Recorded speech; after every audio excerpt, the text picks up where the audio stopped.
Bismillahirrahmanirrahim. Assalamualaikum warahmatullahi wabarakatuh. Innal hamdalillah nahmaduhu wa nasta'inuhu wa nastaghfiruh wa na'udzu billahi min shururi anfusina wa min sayyiati a'malina. May yahdihillahu fala mudilla lahu wa may yudlil fala hadiya lahu. Asyhadu an la ilaha illallah wahdahu la syarika lah wa asyhadu anna Muhammadan abduhu wa rasuluh. Allahumma salli wa sallim ala nabiyyina Muhammad wa ala alihi wa sahbihi wa man ittaba'a hudahu ila yaumiddin, amma ba'd. Hadirin yang semoga senantiasa dirahmati oleh Allah. Alhamdulillah, puji syukur kita panjatkan atas kepada Allah Subhanahu wa taala atas segala nikmat yang telah Allah Subhanahu wa taala anugerahkan kepada kita semua, terutama nikmat hidayah dan kesehatan yang Allah berikan kepada kita sampai kita bisa beraktivitas. Mudah-mudahan Allah Subhanahu wa taala memberikan keistiqomahan kepada kita semua di atas agamanya. Amin ya rabbal alamin. Hadirin yang dirahmati oleh Allah, insyaallah kita akan kembali melanjutkan pelajaran kita, membahas hak-hak apa saja yang harus ditunaikan oleh setiap muslim dan muslimah. Pada pertemuan yang terakhir, barakallahu fikum, kita telah menyelesaikan pembahasan hak yang ke-8, yaitu hak tetangga, hak orang-orang yang tinggal di sekitar rumah kita. Maka insyaallah di pagi hari ini kita akan masuk ke dalam pembahasan hak yang ke-9, yaitu hukukul muslimina umuman, hak kaum muslimin secara umum. Ini perlu untuk kita ketahui juga, karena yang namanya sesama mukmin, sama muslim itu bersaudara. Jadi ada yang namanya ukhuwah islamiyah atau ukhuwah imaniyah. Allah Subhanahu wa taala berfirman dalam surat Al-Hujurat, innamal mu'minuna ikhwah. Hanya saja orang-orang yang beriman itu bersaudara. Orang yang beriman itu bersaudara. Para ulama menjelaskan makna dari ayat ini. Artinya orang yang beriman, ketika dia beriman dengan keimanan yang benar, mau dari bangsa manapun, apa warna kulitnya, apa bahasanya, dia adalah saudara kita. Mau datang dari manapun dia. Jadi kaum muslimin yang ada di Afrika itu saudara kita. Kaum muslimin yang ada di India itu saudara kita. Kaum muslimin yang ada di Cina, Korea, Vietnam, dimanapun mereka berada, di Eropa, semuanya adalah saudara kita. Kita punya kewajiban-kewajiban kepada mereka. Makanya sebenarnya konsep nasionalisme yang sempit, yang menganggap bahwa persaudaraan itu hanya satu bangsa, ini sebenarnya bertentangan dengan ajaran Islam. Yang namanya persaudaraan dalam Islam, ini persaudaraan dalam akidah. Siapapun mereka, selama mereka muslim, selama mereka beriman dengan keimanan yang benar, apapun warna kulitnya, apapun bahasanya, dari manapun mereka berasal, mereka adalah saudara kita. Mereka adalah saudara kita. Maka jangan ada sekat-sekat di antara kita, sekat-sekat kesukuan. Selama dia muslim itu saudara. Jangan kemudian membanggakan sukunya, merendahkan suku yang lain. Tidak boleh yang semacam ini. Ini pemahaman jahiliyah. Muslim itu bersaudara. Dari manapun dia berasal, dia adalah saudara kita. Maka perlu kalau kita untuk mengetahui apa saja yang menjadi hak saudara kita sesama muslim. Kata Syekh Muhammad bin Shalih Al-Utsaimin rahimahullahu taala, wa hadhihi al-huquq katsiratun jiddan. Hak kepada sesama muslim ini pada hakikatnya banyak sekali. Banyak yang harus kita tunaikan, makanya harus di-list. Fa minha, di antaranya kata beliau, ma sabata fi sahih anna Nabiy sallallahu alaihi wasallam qala. Di antara hak-hak tersebut adalah apa yang diriwayatkan dalam sebuah riwayat yang sahih, riwayat Muslim dari sahabat Abu Hurairah radhiyallahu taala anhu, di mana Nabi alaihi salatu wasallam mengatakan hakul muslimi 'alal muslim sittun. Hak muslim atas muslim yang lainnya itu ada 6. Ada 6. Nah, perlu kita jelaskan bahwa penyebutan angka 6 di sini bukan pembatasan. Kenapa beliau menyebutkan angka 6 di sini? Untuk menunjukkan bahwa keenam perkara ini adalah perkara yang sangat perlu untuk diperhatikan, sangat perlu untuk ditunaikan, tidak boleh dilalaikan dan diabaikan begitu saja. Jadi bukan artinya cuma 6 ini saja haknya, tapi 6 perkara ini adalah perkara yang harus benar-benar diperhatikan dan ditunaikan. Qala idza laqita fasallim alaihi. Yang pertama, apabila engkau bertemu dengan saudaramu, maka ucapkanlah salam kepadanya. Ini insya Allah kita breakdown nanti ya, kita jelaskan dengan lebih terperinci. Qala wa idza da'aka fa'ajibhu. Yang kedua, apabila dia mengundangmu, maka penuhi undangannya. Ya. Qala wa idza stansahaka fansahhu. Yang ketiga, kalau saudaramu itu meminta saran dan nasihat, maka nasihatilah dia. Apabila saudaramu meminta nasihat, maka nasihati dia. Qala wa idza aqasa fahamidallaha fasyammidhu. Yang keempat, apabila saudaramu itu bersin, kemudian dia memuji Allah Subhanahu wa taala, maka doakanlah. Apabila saudaramu itu bersin, kemudian dia memuji Allah Subhanahu wa taala, maka doakanlah. Wa idza maridha fa'idhu. Kemudian yang kelima, apabila dia sakit, saudaramu itu sakit, maka jenguklah. Wa idza mata ya fatbahu. Ya.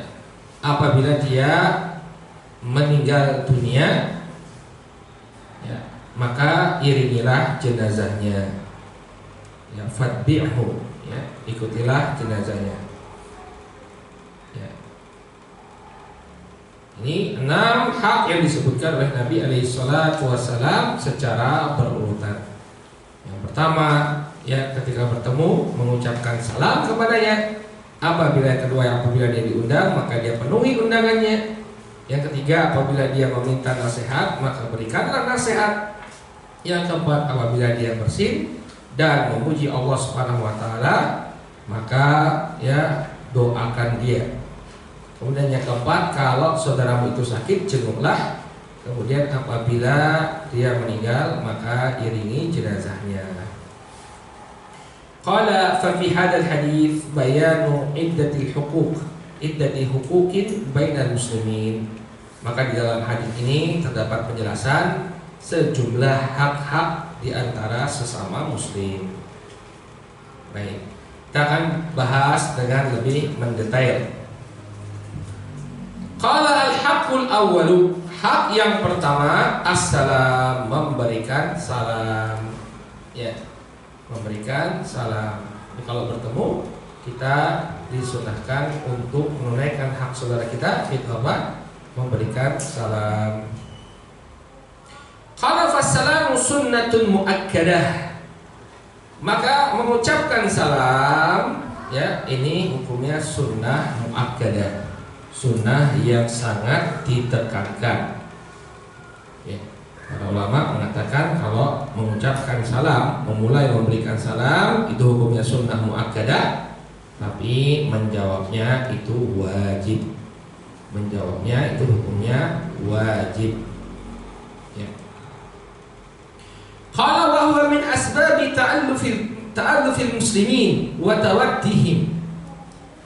Dan yang namanya saling mengucapkan salam ini merupakan sebab rekatnya hati kaum muslimin dan sebab mereka saling mencintai. Nah, kalau kita ingin agar sesama muslim itu saling mencintai, hendaknya kita menebarkan salam. Kama huwa musyahad, ya, sebagaimana yang disaksikan. Ya, kita bisa melihat kebenaran apa yang disampaikan oleh Syekh di sini. Orang kalau terbiasa dia saling memberikan salam, maka akan muncul rasa cinta di tengah-tengah mereka. Wa kama yadullu alaihi qaulun Nabi alaihi salatu wasalam, dan sebagaimana yang ditunjukkan oleh ucapannya Nabi alaihi salatu wasalam. Dalam hadis yang diriwayatkan oleh Imam Muslim, Rasulullah sallallahu alaihi wasallam bersabda, "Wallahi la tadkhulul jannah hatta tu'minu." Demi Allah, kalian tidak akan masuk ke dalam surga sampai kalian beriman. Ini menunjukkan bahwa syarat masuk surga adalah keimanan. Maka kalau ada orang yang mengatakan ada orang-orang yang tidak beriman, orang-orang Nasrani misalnya, atau orang-orang Yahudi misalnya, atau para penyembah berhala, ya, kemudian dia berbuat baik selama hidupnya, sebagian orang mengatakan, masa orang ini tidak masuk surga, masa orang sebaik ini masuk neraka? Maka jawaban kita apa? Ya, memang seperti itu. Karena syarat untuk masuk surga itu adalah adanya keimanan. Jika Anda tidak beriman, sebesar apapun pahala, ya, pahala Anda, atau sebesar apapun amalan yang Anda lakukan, maka yang demikian tidak memberikan manfaat, tidak akan memasukkan Anda ke dalam surga. Ya. Qala wa la tu'minu hatta tahabbu, dan tidaklah kalian beriman sampai kalian itu saling mencintai. Ya. Jadi saling mencintai sesama muslim ini akan menumbuhkan keimanan. Afala ukhbirukum bi syai'in idza fa'altumuhu tahabbtum. Tidakkah kalian aku kabarkan tentang sesuatu yang apabila kalian lakukan maka kalian akan saling mencintai? Nabi SAW bertanya kepada para sahabat, mau nggak kalian aku kasih tahu, ya, suatu amalan yang kalau kalian saling melakukannya kalian akan saling mencintai. Apa amalan tersebut? Afsyus salam bainakum, tebarkanlah salam di tengah-tengah kalian. Ya, oleh karena itu hendaknya kita tunaikan hak saudara kita. Kalau kita bertemu dengan saudara kita, maka ucapkanlah salam, ucapkanlah salam. Baik. Wa kana Rasul alaihi salatu wassalam yabda'u, ya, man laqiyahu bisalam. Dan dahulu Nabi alaihi salatu wassalam, beliau ketika bertemu dengan seseorang, ya, beliau mengucapkan salam terlebih dahulu. Masya Allah, menunjukkan ketawaduan Nabi alaihi salatu wassalam. Ya, ketika beliau bertemu dengan para sahabat, bertemu dengan kaum muslimin, beliau mulai memberikan salam. Demikian juga wa yusallimu ala sibyan idza marra bihim. Demikian juga beliau itu tidak gengsi, beliau memberikan salam kepada anak-anak kecil apabila beliau melewatinya. Jadi ketika beliau melewati anak kecil, ya, anak-anak kecil, bukan orang dewasa, bukan para sahabat, anak-anak kecil, ya, beliau memberikan atau mengucapkan salam kepada mereka. Ini menunjukkan ketawaduan Rasul Shallallahu Alaihi Wasallam. Jadi ini sunnahnya, hadirin yang dirahmati oleh Allah, saudara kaum muslimin rahimani wa rahimakumullah, ya, agar muncul rasa cinta di tengah-tengah kita, hendaknya kita menebarkan salam. Ya, jangan kemudian mencukupkan diri dengan monggo Pak, monggo Bu, ya. Kalau kita tahu misalnya ibunya kerudungan, ya jelas muslimah, yang kita sampaikan salam, assalamualaikum, ya. Kita tahu ini saudara kita, kadang-kadang kita lihat dia ke masjid, seorang muslim, kita jangan ragu untuk mengucapkan salam, assalamualaikum, ya. Yang demikian akan menumbuhkan rasa cinta dan menunjukkan ketawaduan, ya, Nabi alaihi salatu wasallam. Beliau alaihi salatu wasallam mengucapkan salam, ya, bahkan kepada anak-anak yang masih kecil. Qala sunnah, kemudian beliau jelaskan ya beberapa tata cara atau adab-adab dalam mengucapkan salam. Qala sunnatu an yusallima as-saghiru 'ala al-kabir. Dan yang disunnahkan orang yang lebih muda memberikan salam kepada yang lebih tua, ya. Jadi yang kita ini yang masih muda-muda kalau bertemu dengan orang yang lebih tua jangan nunggu mereka yang memberikan salam, tapi kitalah yang pertama kali memulai ucapan salam tersebut. Ya, disebutkan oleh Imam As-Sun'ani rahimahullahu taala, kenapa orang yang masih muda, yang lebih muda memberikan salam kepada yang lebih tua, ya ini untuk menunjukkan penghormatan. Jadi di dalam Islam itu orang yang lebih tua usianya itu lebih dihormati. Ini dari antara adab-adab Islam. Di antara adab Islam, ya, yang muda menghormati yang lebih tua. Sampai dalam permasalahan salam, ya, yang muda hendaknya memberikan salam kepada yang lebih tua. Qala wal qalilu 'alal katsir. Kemudian yang jumlahnya lebih sedikit hendaknya memberikan salam kepada yang jumlahnya itu lebih banyak. Ya, kalau misalnya ada 2 orang berpawasan dengan 5 orang, maka yang 2 orang ini memberikan salam terlebih dahulu. Kenapa? Karena jumlah mereka lebih sedikit. Warakibu 'alal mashi. Kemudian orang yang berkendaraan hendaknya memberikan salam terlebih dahulu kepada orang yang berjalan, ya, yang berjalan kaki. Nah, kenapa orang yang berkendaraan memberikan salam terlebih dahulu kepada orang yang berjalan kaki? Nah, ini juga untuk menunjukkan ketawadhuan. Jadi walaupun dia diberi kelebihan, tentunya orang yang memiliki kendaraan ini dia memiliki kelebihan daripada orang yang berjalan kaki. Ketika orang harus berjalan kaki, dia ya memiliki kendaraan. Maka orang yang memiliki kendaraan hendaknya memberikan salam terlebih dahulu kepada orang yang berjalan kaki sebagai bentuk ketawadhuan. Ya, sebagai bentuk ketawadhuan.